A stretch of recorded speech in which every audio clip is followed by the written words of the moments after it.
नमस्कार। अपनी मातृभाषा, अपनी संस्कृति, अपनी विरासत को सहेज कर रखने के लिए, उसे प्रचार और प्रसार देने के लिए हम सभी को साझे प्रयास करने की आवश्यकता है।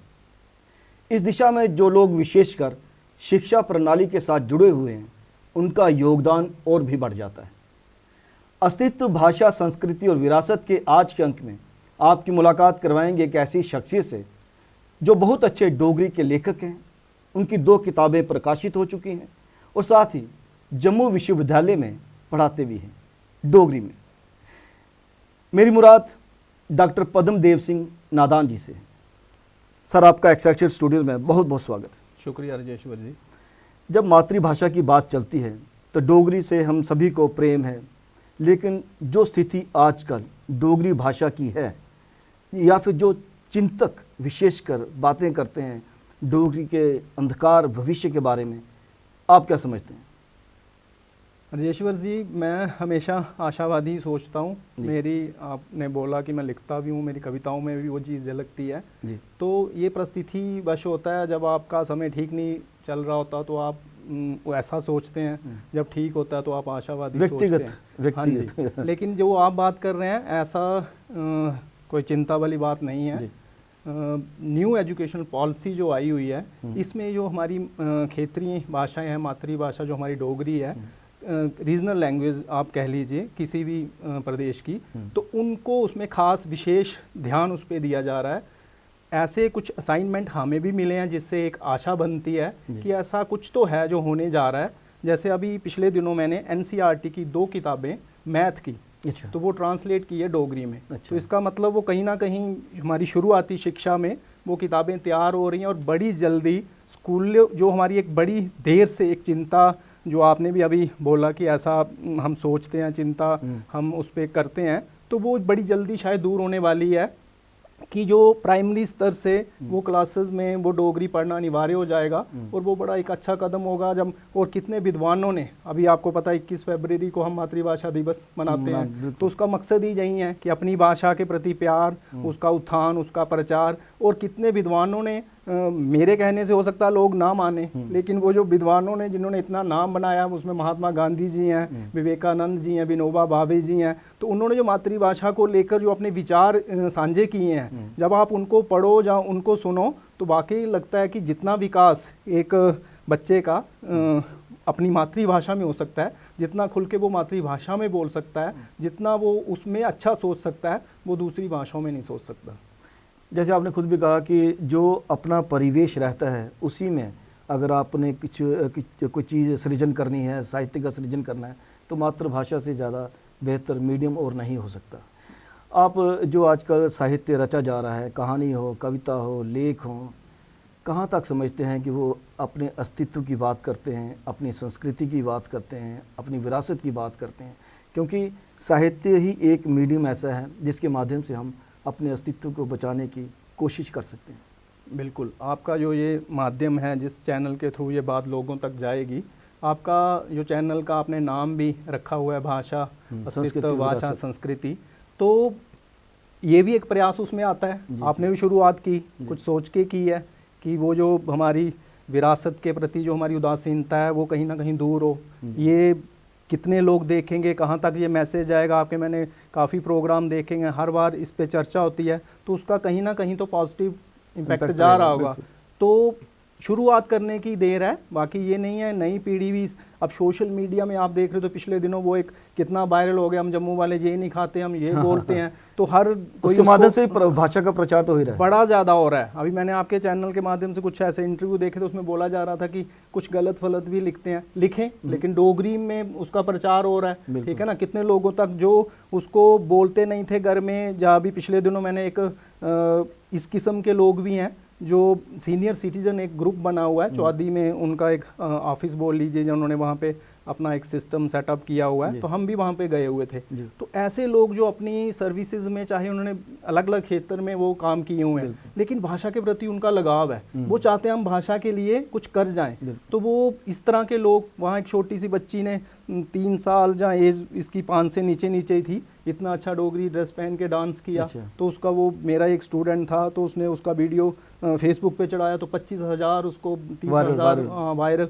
तो मतलब पसंद तो लोगों ने किया तो ही वो उसको इतने व्यूज़ मिले ना। तो हमारी भाषा के प्रति, हमारी संस्कृति के प्रति रुझान बढ़ रहा है, बाहर एक मैसेज। और इसमें ज़्यादातर रोल यही जो आप लोग मीडिया के थ्रू पहुंच सकता है, वो मुझे लगता है लिखित में वो इतना ज़्यादा कारगर नहीं होता। जो आज का ये डिजिटल युग है, इसमें मीडिया के थ्रू ही आप अपना मैसेज ज़्यादा लोगों तक पहुंचा सकते हो। आपने थीसिस भी लिखी है, जाहिर सी बात है कि डोगरी साहित्य को लिखकर ही लिखी होगी, और आप शोध पत्र भी लिखते हैं। डोगरी साहित्य में आलोचना की कितनी कमी है? अगर आप आलोचनात्मक कोई पत्र लिखते भी हैं, उसको क्या सराहा जाता है, या कई बार लोग उसके व्यक्तिगत स्तर पर होने वाली आलोचना के साथ भी जोड़ दिया करते हैं? बिल्कुल, आपकी बात से पूरी तरह से सहमत हूँ। आप भी उसी चीज़ों से जिन पे आप बात कर रहे हैं उनसे जुड़े हुए हैं, आपका भी उनसे दो चार होता रहता है। तो क्षमता कम है सहने की, सुनने की, सच्चाई सुनने की खास करके। लेकिन जिसका जो मकसद है उसने इन बातों से डरना नहीं है कि कोई मेरे से नाराज़ हो जाएगा तो मैं अपनी उस सच को छुपा दूं और ऐसे ही गोलमोल बात कर जाऊं। पिछले दिनों मैंने एक पेपर पढ़ा, साहित्य अकेडमी का एक प्रोग्राम था डिपार्टमेंट से मिलके ही। तो वो, अब मैं अपने मुंह से तो नहीं बोलूँगा कि मैंने बड़ा अच्छा पढ़ा, लेकिन जैसे सच तो जाहिर हुआ, जैसे मतलब उसकी जो एक पॉपुलैरिटी है, मेरी मित्र मंडली ने अपने फेसबुक पेज पे उसको पूरा चढ़ाया और वो कितने हजार व्यूज़ में वो चला गया। एक पेपर सुनना हम आमतौर पे बोरिंग समझते हैं, कौन सुनेगा इतना, और अगर उसको सुना जा रहा है, इतने व्यूज़ मिल रहे हैं, देख रहे हैं, तो इसका मतलब सच को लोग पसंद करते हैं। सच को पसंद तो करते हैं, लेकिन कोई भी बुरा नहीं बनना चाहता खुद से कि नहीं, मैं वो सच को सच लोग तो पसंद करते हैं, लेकिन जिसके लिए सच लिखा जा रहा है क्या वो भी पसंद करते हैं? उसमें सुधार लाने की बाद में कोशिश करते हैं? बिल्कुल, सुधार नहीं लाएगा, एक डर तो जाएगा कि अगर उसने कोई गलती की, अगर उसको उजागर किया गया है तो भविष्य में ऐसा हाँ, एक डर तो रहना चाहिए ना। अगर हम अपने बच्चे को पूरा खुला छोड़ दें, उस पर कोई चेक ना रखें कि कर क्या रहा है, कितने बजे आ रहा है, कितने बजे जा रहा है, कब सो रहा है, कब क्या कर रहा है, तो उसको भी तो एक खुल मिल जाएगी ना। तो उसमें चेक तो रखना ही पड़ेगा, वो तो हमारा दायित्व है। तो एक चेक जब होता है, आजकल सिग्नल लगे हुए हैं, आप उस पर जंप करते हो तो आपको चालान आ जाता है। तो एक डर से ही वो सारी चीज़ें, मैं मानता हूँ कि वो चीज़ें जब तक ना हो तो फिर वो उसको संभाल पाना, उसको सही तरह से उसको रास्ते पे लाना वो मुश्किल हो जाता है। आपके कहना मतलब अगर आप वीडियो बनाते हैं, वीडियो या सोशल मीडिया के माध्यम से भाषा को प्रचार देते हैं या संस्कृति को प्रचार देते हैं, उसमें थोड़ा ऊंच नीच रह भी जाए तो ज़्यादा मायने नहीं रखता। लेकिन जब लिखित में साहित्य आता है तो वहाँ पे कोई चांस नहीं है, वहाँ पे ऑथेंटिसिटी रहनी ही चाहिए। बिल्कुल, क्योंकि आप आने वाले समय में कौन सा शोध जो कर रहे हैं, किसके हाथ में वो चीज़ लगेगी। आप ठीक है, आपने उस समय चालाकी की है कि वो नहीं पकड़ी जा रही है, बड़े टाइम से चल रही है, लेकिन आज से 5 साल बाद, 10 साल बाद कहीं ना कहीं वो चीज़ काउंट हो जाएगी, तो फिर वो एक अच्छा मैसेज नहीं जाता। एक आपका नाम बन गया, आप बड़े विद्वान गिने जा रहे हो, तो इस तरह की बातों से बचना चाहिए। साहित्य मतलब उसमें ओरिजिनलिटी ही रहनी चाहिए, अपना जो शुद्ध आपके विचार हैं वहीं। और अगर आप किसी का ले रहे हो तो रेफरेंस उसका ज़रूर दीजिएगा। किसी की मेहनत को अपना नाम दे के शब्बा देना ये भी गलत है। आप जो थोड़ा झिझक के बोल रहे हैं, मेरे ख्याल में वो साहित्य में चोरी की ही बात हो रही है। बिल्कुल बिल्कुल। तो साहित्य में चोरी आज के युग में करना मुझे नहीं लगता इतना पॉसिबल है।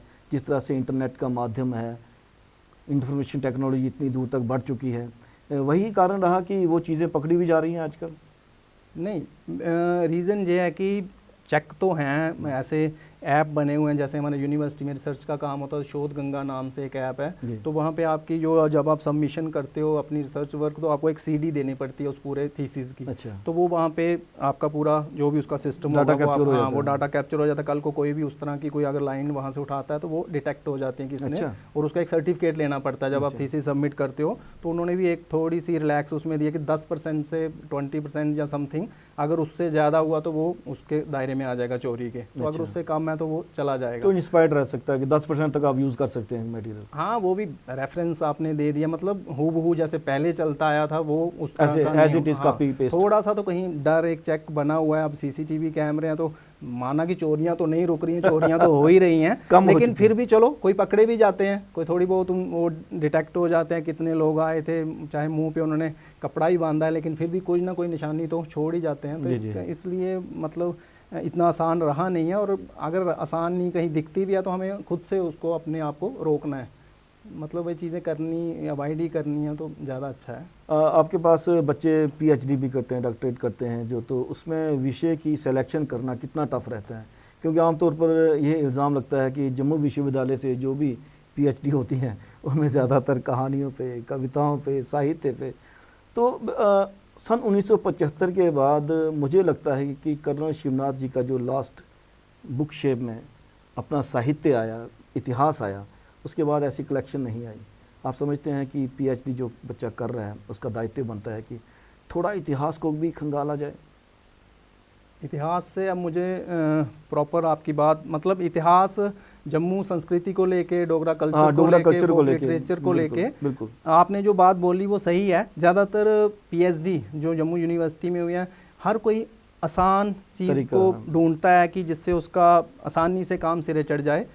अब मेरे अंडर इस समय अगर मैं बोलूँ 5 जो पीएचडी करके, अभी अवार्ड तो 4 को हो गई है, एक का भी वाइवा रहता है। तो उन 4 में से 2 के जो टॉपिक थे वो फील्ड वर्क थे। अच्छा। एक का था जिला कठुआ के ऐतिहासिक मंदिर, ठीक है, जिला कठुआ के जितने भी पुराने मंदिर हैं उनको लेके, ये तो हिस्टोरिकल डॉक्यूमेंट बनेगा। यस। और एक ने, लड़की ने जो अभी सबमिट कर दिया, उसका वाइवा होना है, तो उसने जिला उधमपुर के नाग मंदिर पे। अच्छा। तो अब ये फील्ड वर्क है, उसके लिए आपको पर्टिकुलर उस जगह पे जाना पड़ेगा, ठीक है। और वो ज़्यादातर जो हमारे स्कॉलर हैं वो लड़कियां हैं। अच्छा। लड़के शायद ये जो हमारा सब्जेक्ट है लैंग्वेज कम लेते हैं, जहाँ आज भी हम जो देख रहे हैं हमारी क्लासेस की कैपेसिटी, इनटेक कैपेसिटी 35 होती है, तो 30 लड़कियां और 5 लड़के। अच्छा। तो वो ये ज़्यादातर काम, इस तरह के काम लड़कों को, अगर हालांकि आज के टाइम में ये बात बोलनी नहीं चाहिए, लड़कों लड़की में कोई फ़र्क नहीं है, लेकिन क्योंकि वो ज़्यादा मैरिड होती हैं, बड़ी घर की इस तरह की परेशानियां रहती हैं, तो फील्ड वर्क में वहाँ जाके खुद से वहाँ जाना, फिर उन लोगों से भेंट करके उनसे उस पर चर्चा करनी, उसको रिकॉर्ड करना, फ़ोटो लेने, थोड़ा मुश्किल हो जाता है। लेकिन अब जो नेक्स्ट अभी फिर से नोटिफिकेशन निकली है डिपार्टमेंट में, पीएचडी की वैकेंसीज़ की 4 वैकेंसीज़ हैं, तो कोशिश करेंगे कोई इस तरह के स्कॉलर आएँ जो खुद से बोलें कि मैंने फील्ड वर्क ही करना है। बहुत सी, जैसे आपने पहले बोला, ऐसे काम बहुत हो गए हैं, कहानियों पे, नाटकों पे, निबंधों पे, उपन्यास पे, वो किताबों को मेहनत करने का मौका भी नहीं मिलता ना, क्योंकि रेफरेंसेस के लिए इतने कुछ लिखा जा चुका है। ये तो नहीं कह सकते वो काम नहीं है तो उसमें कुछ तो कुछ नहीं, रेफरेंसेस के लिए बहुत कुछ मिल जाता है पका पकाया। तो इस तरह के काम जो है वो आपका एक उपलब्धि मानी जाएगी कि आपने कुछ, कितने ऐसे वो मंदिर थे जिनके नाम शायद मैंने, कठुआ डिस्ट्रिक्ट का मैं खुद हूँ और मैं खुद वो पहली बार नाम सुन रहा हूँ कि ये मंदिर है और कहाँ कहाँ पे। विशेषकर जो आपने नाग वंश के बारे में बात की कि उस पर आपका एक स्टूडेंट या स्टूडेंट लड़की जो है वो उस पर रिसर्च कर रही है। मैं दर्शकों के साथ एक बात साझा करना चाहूँगा कि इस प्रदेश में नाग वंश का राज रहा है। राज तरंगिणी में कल्हण लिखते हैं कि यहाँ पे नाग वंश का राज रहा है, और नागवंश के अवशेष हमें जो मिलते हैं, जैसे मानसर हो गया, सरुईसर हो गया, जब मोरे, जो डोगरी में मोरे कहते हैं, वो हमें बावलीस पे मिलते हैं। ये तो बहुत बड़ा सब्जेक्ट है जिस पे और भी रिसर्च स्कॉलर्स को काम करने की आवश्यकता है। रिसर्च एक ऐसा विषय कह लीजिए कि अभी ख़त्म नहीं होता। अब वो लड़की इस पे करके जाएगी, उसने जिला उधमपुर की है, उधमपुर में जो नाग मंदिर थे उसने आइडेंटिफाई किए। अब हमारा जम्मू तो बड़ा विशाल है, वो तो अखनूर में भी होंगे, कठुआ में भी होंगे, हर जगह पे होंगे, तो हर जगह के सामने आए तो ही बात बनेगी। और वो खुद से कोई स्कॉलर आगे आके कि हाँ, हम इतनी आज़ादी स्कॉलर को देते हैं कि उसकी पसंद पूछते हैं, भाई तू किस पे करना चाहता है, ठीक है ना। तो वो अगर खुद से कोई ऐसा इनिशिएटिव लेता, और ज़्यादातर हमारे जो स्कॉलर होते हैं वो जेआरएफ होल्डर होते हैं, उनको स्कॉलरशिप मिलती है यूजीसी, और पर मंथ मैं आपको बता दूं, अगर मेरे माध्यम से कल को स्टूडेंट ये चैनल देखेंगे, सुनेंगे, तो वो जरूर रिसर्च में आए। नेट जेआरएफ एक टेस्ट है यूजीसी का, कंडक्ट होता है हर साल 2 बार, एक जून में और एक दिसंबर में।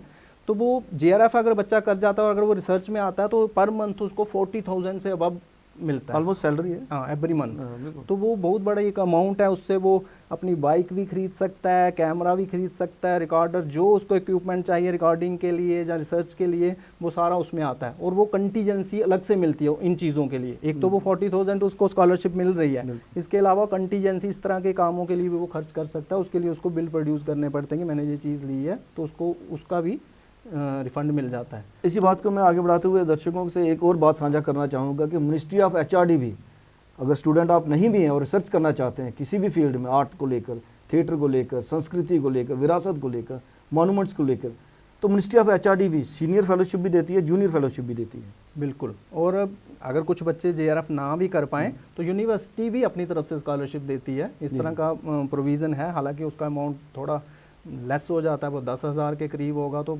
40 और 10 में 30,000 का फ़र्क है, लेकिन तो ये आर्थिक मदद हो जाती है फिर। बिल्कुल बिल्कुल। तो बच्चे को डोगरी में जो यहाँ हमारे से एमए करके जाते हैं और डिस्टेंस में भी डोगरी पढ़ाई जा रही है जम्मू यूनिवर्सिटी में, तो वहाँ तो कैंडिडेट ज़्यादा होते हैं और डिस्टेंस के बच्चे भी नेट जेआरएफ कर रहे हैं, तो रिसर्च में बच्चे ज़रूर आएँ। अब एमए करके बच्चे कई बार सोचते हैं मेरी जॉब नहीं लग रही जी, मैंने डोगरी पढ़ी है, तो एमए करके तो आप किसी भी सब्जेक्ट में बोलोगे तो वो किसी भी में नहीं लगेगी, चाहे इंग्लिश में की होगी, जब तक अपनी क्वालिफिकेशन। हाँ, जहाँ उसकी वो टीचिंग में आप जाना चाहते हो तो टीचिंग में तो जैसे पीजी इंग्लिश के जो मार्क्स हैं वो डोगरी के भी हैं, वहाँ तो आपको उसके उतने पूरे नंबर मिलेंगे। 2-3 साल पहले 42 लेक्चर आपके असिस्टेंट प्रोफेसर भी तो लगे, और इस साल भी तो असिस्टेंट प्रोफेसर लगे। हाँ जी, हाँ जी। तो फिर अब जॉब क्रिएशन तो हो ही रही है, जॉब क्रिएशन भी हो रही है, और ये सिलसिला तो खैर चलता ही जाएगा। और न्यू एजुकेशन पॉलिसी में कहीं बल्क में कोई इतनी पोजीशन आ जाएंगी कि स्कूल में वो चीज़ कंपलसरी है, तो उनको डोगरी पढ़े लिखे चाहिए होंगे, तो नेचुरली बच्चों को ये बात ध्यान में रखनी पड़ेगी कि कल को ऐसा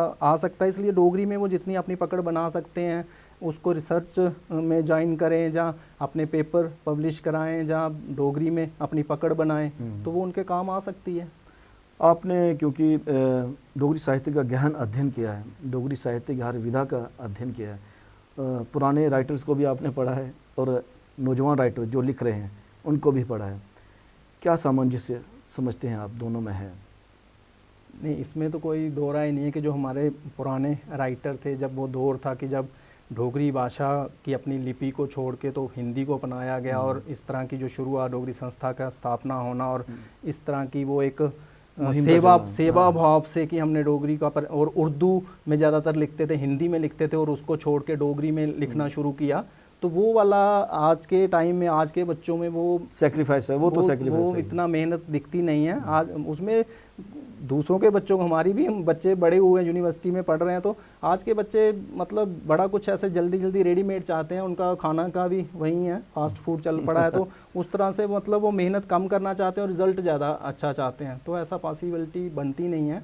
वो तो मेहनत करके ही सब कुछ हासिल होगा, तो उन लोगों ने तो मेहनत की है। आज वो एक वृक्ष जो डोगरी का बड़ा फैल गया है, हर जगह उसकी शाखाएं हो गई हैं, तो वो उन्हीं का लगाया हुआ है। अब हमने उसको सहेज के रखना, संभाल के रखना है, वो पानी देना अब हमारा काम है, तो हम तो अपना दायित्व निभा रहे हैं। अब आने वाली अगली पीढ़ी को भी हम चला रहे हैं, अब उनको डायरेक्शन, एक मार्ग निर्देशन जो करना होता है, ये एक बहुत बड़ा दायित्व है। आप अपनी ड्यूटी में अपने निभा दी, क्लासेस ली और रिसर्च करा दी, और किसी को गाइडेंस नहीं दी कि भाई यहाँ, अभी मैंने जो परसों की बात बता रहा हूँ, 3 दिन पहले की बात बता रहा हूँ, कि वो जो प्रोग्राम हुआ सीनियर सिटीज़न का, तो वहाँ पे मेरे 2 स्टूडेंट मेरे साथ गए थे, एक मोहिंदर था, एक दलीप था, तो एक तो एमए कर रहा है, एक ने वो तो कॉलेज में जॉब भी लग गई है। तो मैंने उसको बोला कि भाई आप प्रोग्राम देखने आए हो, प्रोग्राम देखते भी हो, डोगरी का है, तो आप क्यों नहीं ऐसा करते कि एक मोबाइल आपके पास है, इसको रिकॉर्ड करो और इसको चढ़ाओ, आज बाकी लोगों तक भी प्रचार भी दे दो। हाँ। और वो उसका इंस्टेंट रिएक्शन हुआ, उसने उसी दिन उसकी रिकॉर्डिंग की, उस पूरे प्ले की धनवंतरी पे था।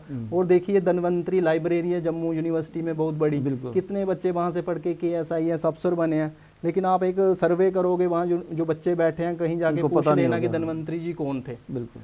तो कितना बड़ा एक निराशा की बात है कि आप जिस जगह पे बैठे हो, जिस पे उसका नाम है, आप उस शख्स को ही नहीं जानते। तो वो धनवंतरी पे ही वो प्ले रजनीश जी का था, उन्होंने वो प्ले किया, और बहुत सारी बातें, थोड़ा बहुत तो मैं भी जानता था कि धनवंतरी फ्रीडम फाइटर थे, लेकिन उस प्ले के दौरान सारी चीज़ें निकल के आगे कि धनवंतरी जी का योगदान कितना था। बात वही रिसर्च पे आ गई ना। हाँ जी, क्योंकि रजनीश जी ने उसकी बाकायदा रिसर्च की होगी।